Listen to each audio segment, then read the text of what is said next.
Hai guys, berjumpa lagi dengan kami. Kalian tahu nggak sih podcast itu apa? Podcast ini merupakan sebuah rekaman audio ataupun suara yang berasal dari host atau pembawa acara yang membahas tentang topik tertentu.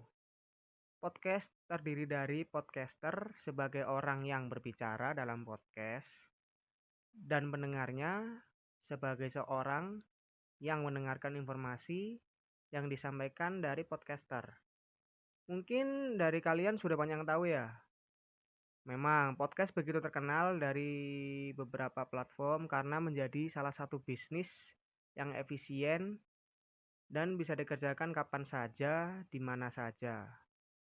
Sebelum kita memulai podcast, kita harus menyiapkan apa saja yang harus dipersiapkan. Mulai dari alat-alat yang digunakan sampai topik pembahasan apa yang kita ingin bawa di podcast tersebut. Sehingga kita lebih siap untuk mengaplikasikan podcast yang akan kita bangun dan buat. Berikut merupakan blok diagram mekanisme kerja podcast, yaitu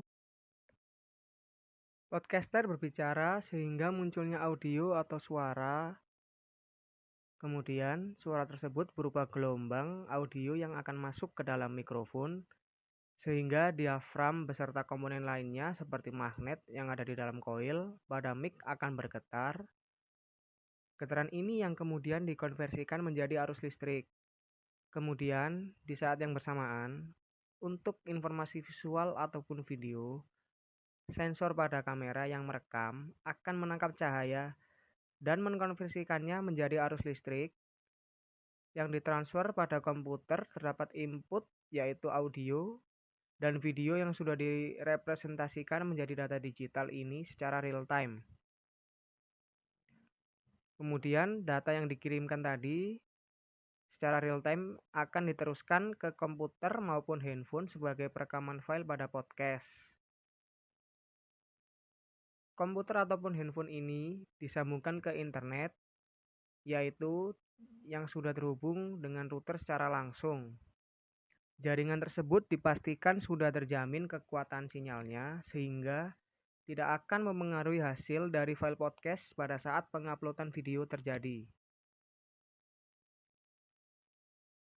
Pastikan file podcast yang akan kalian upload sudah diperiksa mulai dari awal hingga akhir, sehingga tidak akan terjadi pengulangan upload setelahnya. Setelah siap, file podcast itu sudah bisa diupload melalui media platform seperti YouTube. YouTube merupakan salah satu media platform podcast yang dapat menyajikan berupa video, audio, dan juga gambar. Biasanya konten YouTube berupa live streaming yang terjadwal, yang melibatkan audiens dan juga bisa mampu langsung mendatangkan podcaster dengan bantuan moderator sebagai penanya. Kemudian audiens ataupun penonton yang menerima informasi konten YouTube secara live terjadwal maupun langsung dapat dinikmati kapan saja. Konten YouTube dapat dinikmati menggunakan speaker ataupun headphone untuk media suaranya dan komputer ataupun handphone untuk media video beserta gambarnya. Oke, that's all penjelasannya teman-teman. Terima kasih sudah melihat video ini. Semoga dapat memberikan manfaat bagi kalian semua. See you guys.